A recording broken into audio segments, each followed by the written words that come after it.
Just a quick reaction, I think, to the government's announcement on a loan to the aviation sector.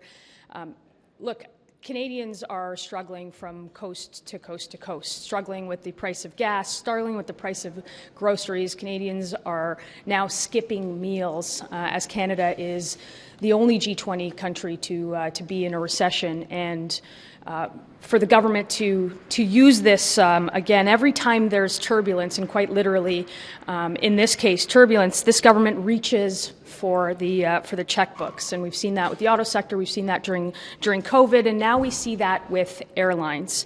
The playbook never changes with the government. It's always taxpayer-funded dollars to profitable companies in the face of what is a crisis right now.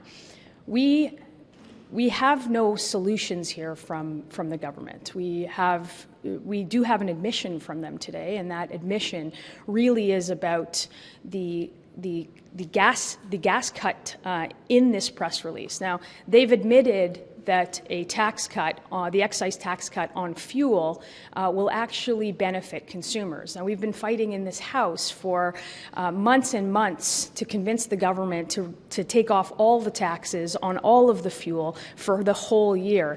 And this is exactly what they should do here. If their admission is that the fuel tax will help the consumer price, then they should move towards that. Conservatives believe that they should permanently take off the fuel tax, that they should, that the government should cut the red tape and ensure that there is truly airline competition. Look, Air Canada and WestJet have made millions of dollars in profit, and putting that on the backs of taxpayers at a time where they can't pay for it, at a time where we're in an economic crisis, at a time where our country is in the only recession is not the answer.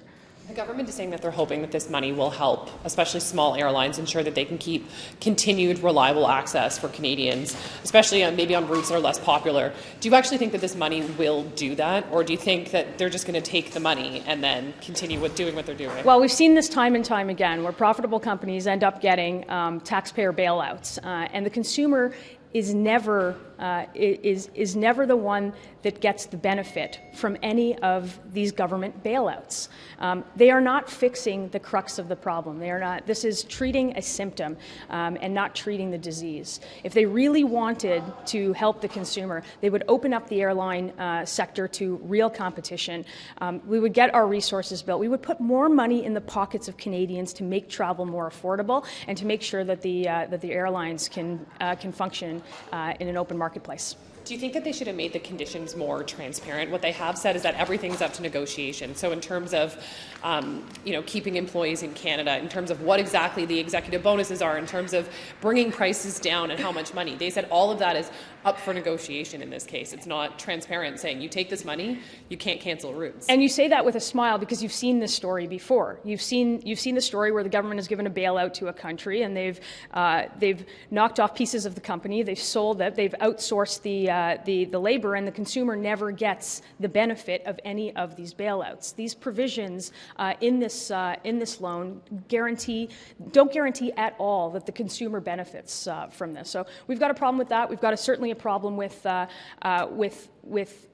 consistent loans that don't fix the problem. So we're going to go into QP and we're going to talk about it there. Thank you so much.